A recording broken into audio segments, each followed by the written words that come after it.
lebih banyak tidak memahami kebenaran, dan kebenaran tidak memerdekakan mereka. Dan bangsa ini mulai dari level tingkat atas sampai di tingkat bawah. Sebab kalau seandainya 79 tahun ini kebenaran itu menempati hati manusia, kehidupan manusia,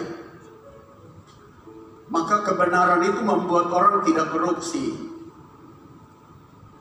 membuat orang tidak berzina, membuat orang tidak membunuh, membuat orang tidak melakukan perselingkuhan, membuat orang tidak mengambil yang bukan haknya.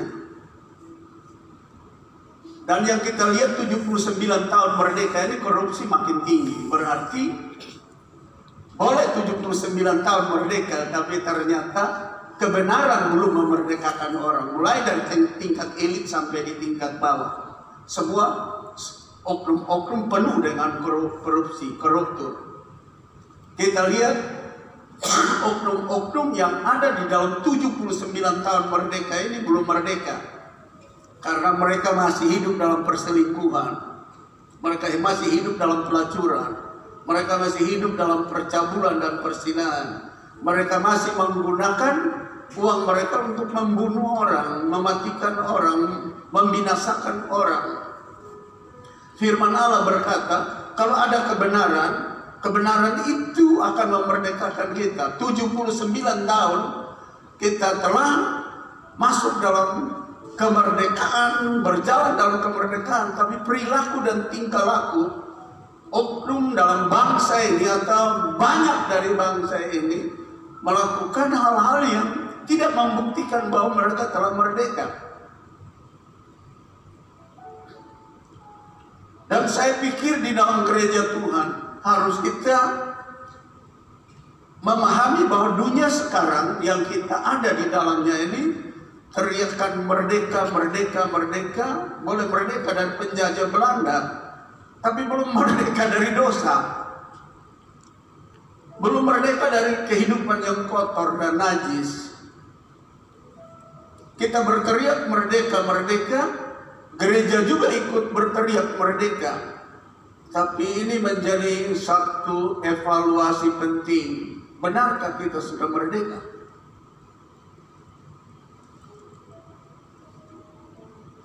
Dilihat secara nasional, ketika masih ada banyak orang susah yang belum tertolong, mereka belum menikmati kemerdekaan. Masih banyak orang yang tidak terlayani dengan kesehatan mereka dengan baik, belum merdeka.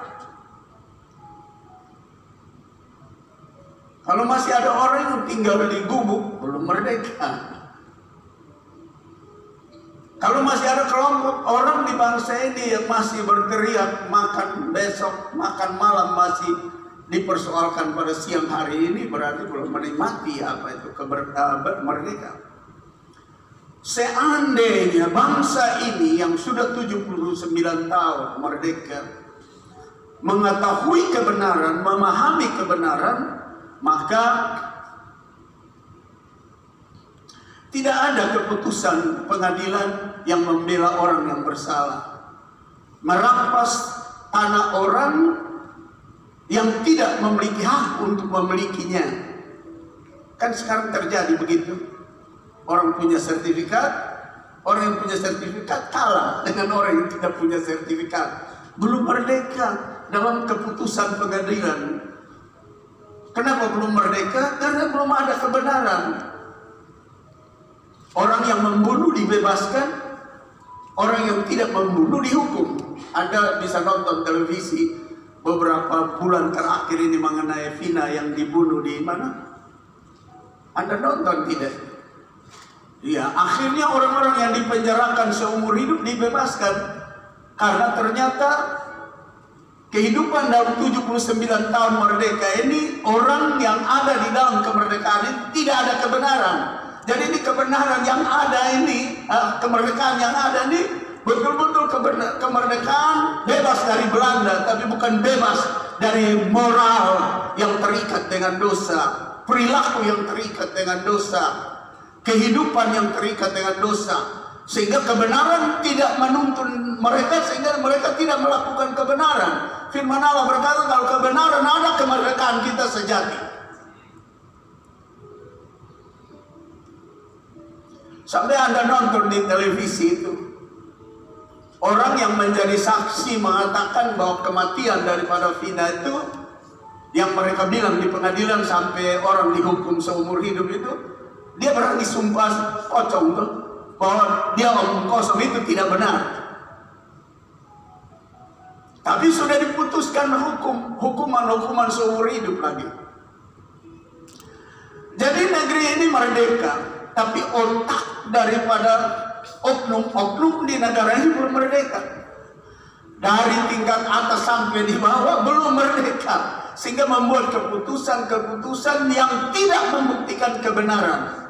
Maka firman Allah dalam Yohanes pasal 8 ayat 32, dia berkata, dan kamu akan mengetahui kebenaran, dan kebenaran itu akan memerdekakan kamu. Jadi dari sisi penjajah kita sudah merdeka, tapi dari sisi kebenaran kita belum merdeka. Bayangkan sekarang banding dengan masa yang lalu. Saya dulu waktu diminta kerja jadi pegawai negeri, itu surat panggilan datang dilampirkan dengan biskuit pengangkatan. Sekarang Anda mau kerja, Anda mesti keluar duit dulu. Saudara mau masuk satu instansi atau satu tempat bekerja, duit dulu keluar. Kenapa hal ini terjadi? Karena 79 tahun kita merdeka dari Belanda, tapi otak dan pikiran kita ini belum dimerdekakan oleh kebenaran. Dan kebenaran itu siapa? Yohanes pasal yang ke-14 ayat yang ke-6, itu bagian yang di bawah mengatakan, Yesus berkata, I am the way and the truth and the life. Saya adalah kebenaran. Yesus berkata, akulah jalan, kebenaran dan hidup. Itu berarti bangsa ini perlu Yesus. Tanpa Yesus orang tidak akan tahu kebenaran. Tanpa Yesus orang tidak memahami kebenaran. Dan kalau tidak memahami kebenaran dan dikontrol oleh kebenaran, kemerdekaan kita hanya lip service, hanya ngomong saja. Sebab yang bisa memerdekakan kita adalah kebenaran, dan kebenaran itu adalah Yesus.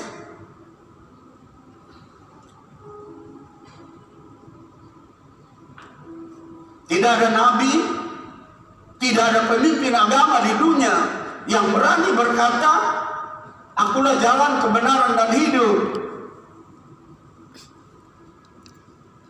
No anyone come to the Father without me. Tidak ada seorang pun yang datang kepada Bapa tanpa aku. Kalau ada kebenaran di dalam kita 79 tahun ini, pastilah kita tidak dengar dan tidak nonton di televisi, tidak baca di surat kabar, tidak baca di media sosial ada korupsi, ada ambil hak rakyat, ada ambil yang bukan miliknya, ada perbuatan pelacuran massal, perjudian massal, tidak ada perbuatan mematikan orang lain, menghancurkan orang lain, membinasakan orang lain. Tidak akan ada seperti itu. Di dalam misi kemerdekaan ini ternyata kita belum merdeka. Maka itu gereja punya tanggung jawab. Kelompok karismatik Pentakosta mesti punya tanggung jawab ini. 79 tahun negara ini merdeka, tapi manusia-manusia di dalamnya belum merdeka. Karena apa? Belum dapat kebenaran, belum tahu kebenaran, belum mengerti siapa Yesus, juru selamat Tuhan dan Allah dan pelepas, pembebas, penghapus dosa itu belum tahu. Padahal Yohanes pasal 3 ayat 16 bicara dengan cukup gamblang kepada kita, karena begitu besar kasih Allah akan dunia ini sehingga dikaruniakan anak yang tunggal. Dikaruniakan anaknya yang tunggal menurut catatan dari Yohanes pasal 8 ayat 32 dan Yohanes 14 ayat 6, dialah kebenaran, dialah jalan, dialah hidup. kebenaran, dialah hidup, dialah jalan.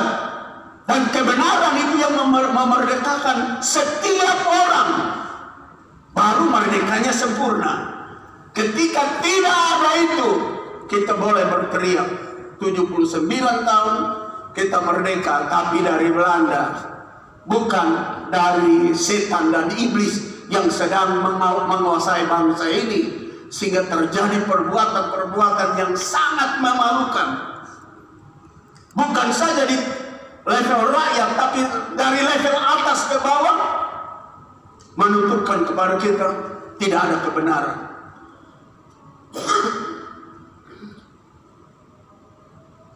Saudara ada nonton di televisi korupsi timah itu bukan 1-2 miliar, 7-8 triliun. Orang yang perempuan cantik yang diborgol tangannya tuh, yang habis uang 7-8 triliun dikorup itu, dia senyum. Dia senang dengan keadaan itu. Kenapa dia lakukan itu? Kan itu hak seluruh rakyat, hak seluruh bangsa, termasuk hak saudara, dimakan, diambil. 79 tahun kita merdeka boleh dari Belanda, tapi bangsa ini yang menjalani 79 tahun merdeka belum merdeka, masih terikat dengan korupsi, percabulan, persinahan, pemabukan, pembunuhan, penghancuran, merusakkan semua, mengambil yang bukan haknya, belum merdeka. Kalau punya Yesus Tuhan, pasti dia mengalami kemerdekaan sejati. Amin. Berikan dulu senyuman yang terbaik bagi Tuhan. Anda bisa bayangkan,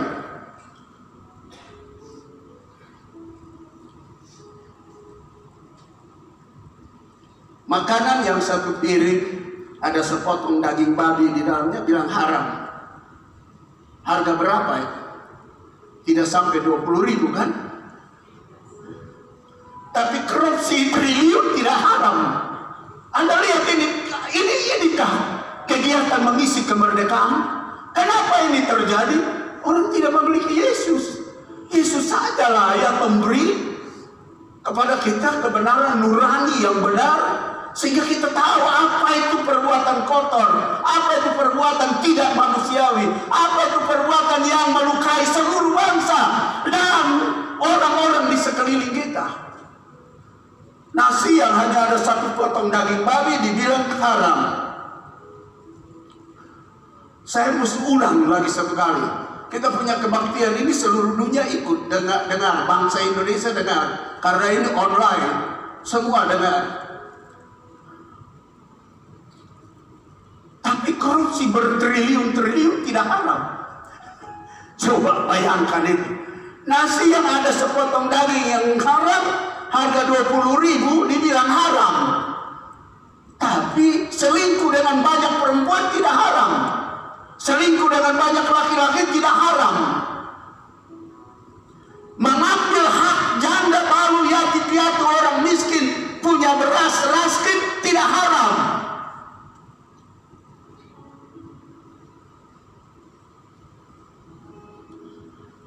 Tujuh 79 tahun kita merdeka.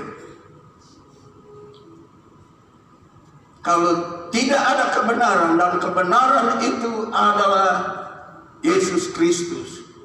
Ia sendiri berkata, I am the way, I am the truth, and I am the life.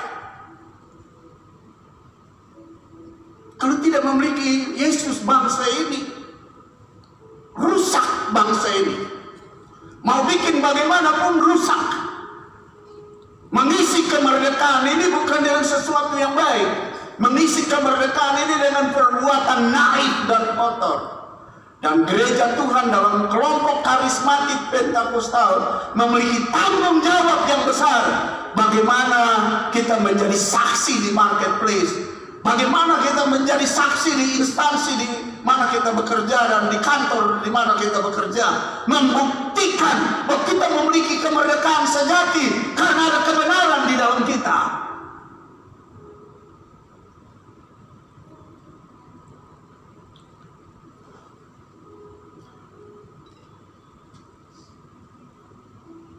Saya perlu memberi kepada kita sebuah contoh dalam Alkitab.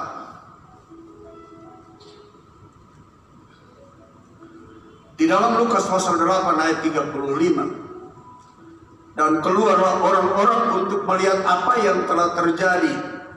Mereka datang kepada Yesus dan mereka menjumpai orang yang ditinggalkan setan. Setan itu number one. Itu duduk. Sitting at the feet of Jesus Christ. Duduk di bawah kaki Yesus. Itu number one. Itu nomor satu. Lalu nomor yang kedua, ia telah berpakaian. Nomor tiga, dia sudah memiliki single mind, sudah memiliki otak waras. Bangsa ini 79 tahun merdeka belum punya otak waras. Belum. Dan gereja harus membuktikan bahwa kita punya otak waras. Kalau sudah bebas, sudah merdeka. Gereja Tuhan harus membuktikan bahwa kita berpakaian. Kata berpakaian artinya tidak telanjang. Tidak telanjang berarti tidak mempermalukan diri sendiri, gereja dan nama Tuhan. Harus buktikan itu kepada masyarakat yang sudah 79 tahun merdeka ini. Tapi masih tidak waras otaknya, sehingga ambil yang bukan haknya. Korupsi itu kan sudah tidak waras otaknya. Hidup ganggu istri orang lain, hidup ganggu suami orang lain, hidup free sex di luar, itu sudah tidak waras. Itu mempermalukan, artinya telanjang. Tapi si Memong ini dalam ayat ini, waktu Yesus sampai di Gadara, dia datang dari kuburan bertemu Yesus. Lalu cerita singkatnya, Yesus sembuhkan dia, memerdekakan dia dari setan, dari belenggu iblis. Yang pertama dia lakukan, dia duduk di kaki Yesus. Yang kedua dia lakukan, dia berpakaian. Yang ketiga, dia waras otaknya. 79 tahun kita sudah merdeka. Bangsa ini masih sebagian besar tidak waras otaknya. Kalau waras otaknya, mereka tidak akan buat diskriminasi di bangsa ini. Mereka tidak akan korupsi, mereka tidak akan berbuat yang kotor, menipu, merampok, membuat hal bikin perjudian untuk semua rakyat ini jatuh dalam kemiskinan, hutang berat karena judi online.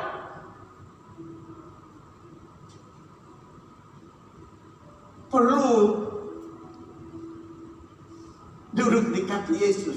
Yesus siapa? Kebenaran itu. Perlu tunduk diri, submit to the truth. Mesti tunduk, taat kepada kebenaran. Kalau tidak lu berteriak Tuhan model apapun, tidak akan tolong saudara-saudara. Dan kita mimpi tentang satu masa depan yang hebat pun, itu hanya mimpi. Susah ada realitasnya. Tadi saya bilang, itu orang yang korupsi produk timah dari Bangka Belitung itu bukan 100-200 miliar, 7 triliun. Tangannya diborgol, sambil jalan dia senyum. Malah saya sempat lihat, sempat dia punya tangan yang ditutup dengan rantai itu, sempat bisa angkat tangan sama wartawan gitu. Tidak rasa malu. Dia waras, tidak waras itu. Sedang berbuat kejahatan, lalu begitu hebat. Mereka yang pakai korupsi lalu pakai jubah kuning oranye. Anda lihat mereka masih bisa berhadapan dengan wartawan untuk senyum, untuk kasih tahu hal-hal yang sepertinya baik, padahal sudah diborgol, sudah tidak waras. Dia seorang begini nih, malu. Saya punya cucu di rumah, nama Wino. Kalau dia, kami punya. Ibu gembala tidak mau saya bilang saya punya cucu, mesti bilang kami punya cucu. Beliau sudah tersinggung sedikit. Kami punya cucu, kalau basah pampersnya lalu diganti, Lambat ganti dia sudah lari begini. Pampers, dia berteriak, via dan Paul. Tahu malu anak kecil yang baru umur belum 1 tahun, 2 tahun. Ini 79, korupsi tidak tahu malu. Sudah telanjang tidak tahu malu. Anak cucu kami yang baru 1 tahun ke 2 tahun itu hanya pampers terlambat pasang, dia sudah keluar ini. Pampers, malu dia. Bangsa ini sudah tua, di belakang namanya ada embel-embel, banyak embel-embelnya, S1, S2, S3. Semua S3 tidak waras. Kalau waras tidak begitu. Ini orang gila.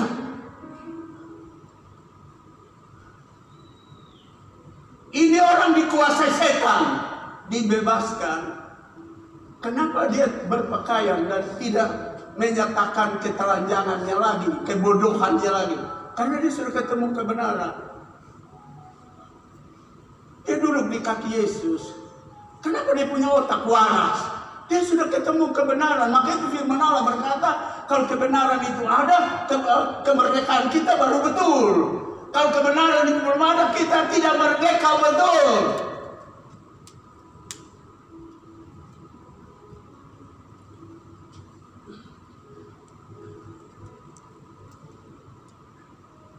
Number one, sitting at the feet of Jesus Christ.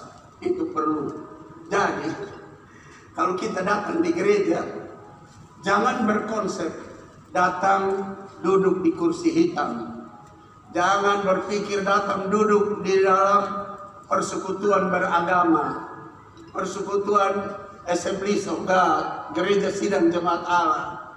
Tapi harus punya cara berpikir. Kalau kita merdeka, kita datang ke gereja bukan datang duduk di dalam ruang gereja, tapi harus dari rumah sudah berpikir, saya mau duduk di kaki Yesus.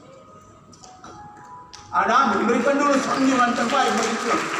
Jadi kalau kita dari rumah dengan pola pikir yang salah, mindset yang salah, sudut pandang yang salah, saya mau pergi duduk di gereja, saya mau pergi duduk dalam organisasi gereja sidang jemaat Allah atau persekutuan gereja sidang jemaat Allah, mau duduk situ.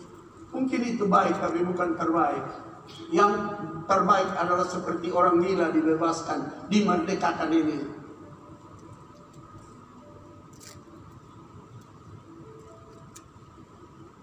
Saya mau duduk di kaki Yesus. Kalau kita sudah merdeka betul oleh kebenaran itu, karena kebenaran itu yang memerdekakan kita. Sebab itu firman Allah berkata begitu. Ia duduk di kaki Yesus.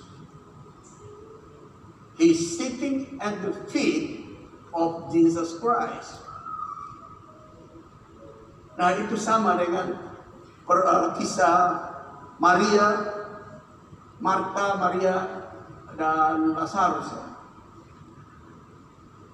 Waktu Yesus datang di rumah Marta dan Maria dan Lazarus di Betania, kan Marta sibuk masak tuh di dapur.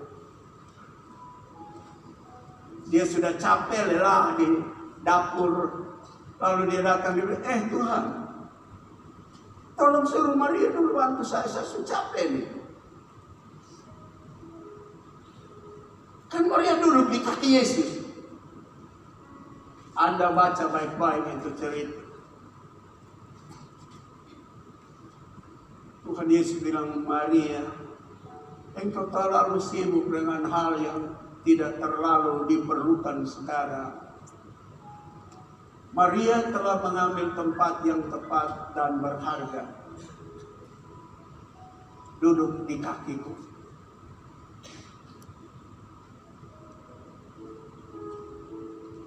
Jadi jangan sampai kita datang di gereja untuk duduk dalam gereja, untuk datang duduk dalam gedung ini, untuk datang duduk di dalam organisasi gereja, tapi konsep kita dari rumah untuk rumah ibadah, duduk di kaki Yesus. Kedua, kita hadir di gereja yang digambarkan di sini bukan sebagai orang yang telanjang bikin malu semua orang. Lalu sepanjang jalan juga bikin malu semua orang. Bikin malu Tuhan, bikin malu gereja Tuhan, menciderai Tuhan, menciderai gereja, menciderai semua orang Kristen. Tapi sama seperti ini orang, mereka datang dia sudah berpakaian, sikap menutupi semua yang mempermalukan. Kenapa itu terjadi? Dia sudah ketemu kebenaran, kebenaran memerdekakan dia. Lalu orang semua bilang, tadi dia mengong mah. Tadi dia bunuh orang dia anggap biasa. Tadi dia korupsi dia anggap biasa. Tadi dia berzina, tadi dia ganggu istri orang. Tadi dia kumpul kebo. Tadi dia selingkuh. Kok sekarang sudah tidak. Sudah waras.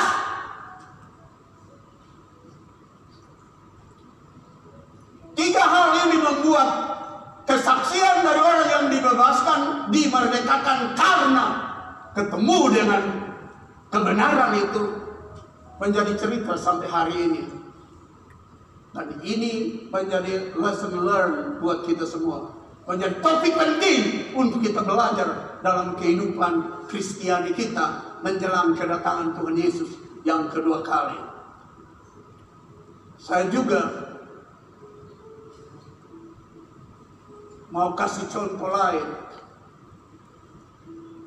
Contoh ini yang tadi saya katakan mengenai Marta dan Maria.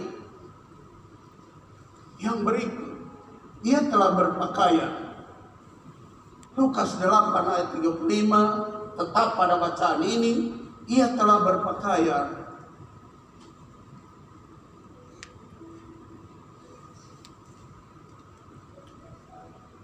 Kalau telanjang, kan bikin malu. Orang karismatik Pentakustal telanjang bikin malu. Ini bukan bicara tentang telanjang tak berpakaian seperti kita ada sini, tapi perilaku yang tidak ditutupi dengan pakaian kekudusan itu telanjang. Tidak ditutupi dengan kebenaran firman Allah itu telanjang. Nah kalau telanjang pasti bikin malu dong. Wahyu 16 ayat 15, lihatlah aku datang seperti pencuri. Berbahagialah dia yang berjaga-jaga dan memperhatikan pakaiannya, supaya ia jangan berjalan dengan telanjang. Dan jangan kelihatan kemaluannya. Bikin malu semua orang. Biasa orang telanjang dan tidak tahu malu itu orang gila. Ada beberapa orang gila yang ada di Kupang sini, jalan telanjang. Mereka tidak tahu malu. Kenapa? Nengok. Kenapa? Gila. Jadi sampai secara rohani kita tidak mengenakan pakaian kekudusan karena catatan Wahyu mengatakan bahwa pakaian putih itu bicara tentang kekudusan. Kalau tidak mengenakan itu, kita boleh beragama. Kita punya KTP boleh Kristen. Tapi kemana-mana secara rohani kita mempermalukan diri kita. Karena kita telanjang, tidak ada kesucian, tidak ada kekudusan. Yang ada hanya dusta, bohong, dan ada pergaulan yang tidak santun. Nah itu menunjukkan ketelanjangan dan menciderai gereja. Menciderai Tuhan.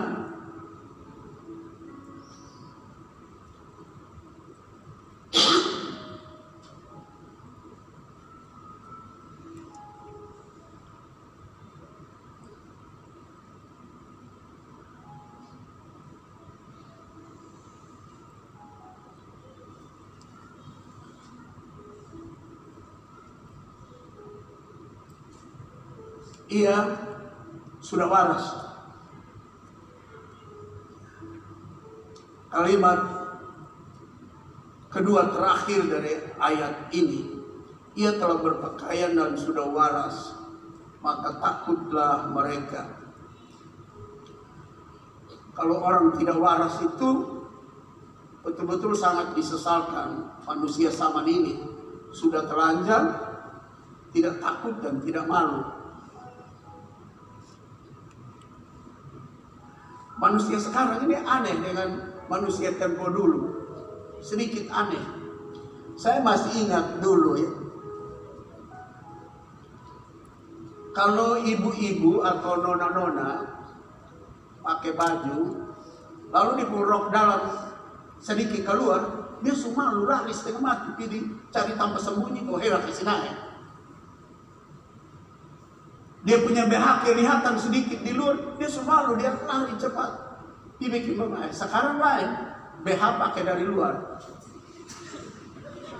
rok dalam pakai dari luar.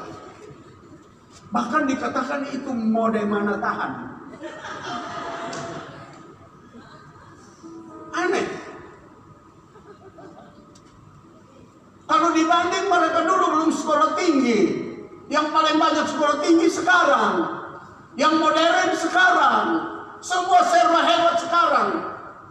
Tapi sangat menyedihkan karena sudah bukan rok dalam saja yang di luar, bukan BH saja yang di luar, tapi sudah telanjang bulat pun masih merasa waras. Normatifnya bukan begitu. Sudah mesti tahu malu. Kejadian 3 ayat 10. Adam dan Hawa jawab sama Tuhan. Ia menjawab, ketika aku mendengar bahwa engkau ada dalam taman ini, aku menjadi takut. Karena aku telanjang, sebab itu aku bersembunyi. Ini Adam dan Hawa sudah jatuh dalam dosa, tapi masih sedikit waras ini. Tahu telanjang, takut, malu. Sampai mereka berupaya ambil daun ara untuk tutup ketelanjangannya. Walaupun upayanya itu hanya batahan, kalau daun ara batahan dari pagi, karena sinar matahari jam 12, daun surabek surusak kan. Tapi dia masih berupaya tutup ketelanjangannya. Tapi hari ini orang bukan tutup ketelanjangannya, bersenang dalam ketelanjangannya, dalam perbuatan kotornya, perbuatan najisnya, perbuatan cemarnya, bersenang-senang di dalamnya. Beda sama. Tapi kita puji Tuhan. Akhirnya catatan dalam Kejadian pasal 3 mengatakan Tuhan sembeli entah seekor kambing atau seekor domba, kulitnya dikasih pakai. Ganti daun ara itu karena upaya manusia gampang robek, gampang rusak, tutup ketelanjangan. Dan mesti ada darah yang tertumpah, kulitnya diambil, tutup. Dan itu punya kekuatan yang cukup lama. Dan Yesus telah menumpahkan darahnya. Yohanes 1 ayat 29 berkata, lihat anak domba Allah yang datang untuk menghapuskan dosa isi dunia ini. Dia pakaikan kita dengan penghapusan dosa, berikan kekudusan dan kesucian. Dan yang memilikinya beroleh kehidupan yang kekal, bernilai kekekalan. Ada amin. Berikan kandungan kembali bagi Tuhan. Sebab itu Bapak Ibu saudara-saudara yang saya kasih dalam Tuhan Yesus, sudah 79 tahun kita merdeka. Tapi menurut ukuran Injil boleh hitung 79 tahun merdeka. Tapi kehidupan bangsa ini belum merdeka dari setan, dari hawa nafsu, dari keinginan daging, dari segala macam hedonisme. Gereja Tuhan harus berdiri menjadi terang, membuktikan bahwa mereka perlu kebenaran. Jangan takut untuk bicara Injil, jangan takut untuk berbicara kebenaran, jangan takut, jangan takut. Yohanes 8 ayat 36, jadi apabila anak itu memerdekakan kamu, Yesus memerdekakan kamu, kamu pun baru benar-benar merdeka. Therefore, if the Son of Man make you free, you shall be free indeed.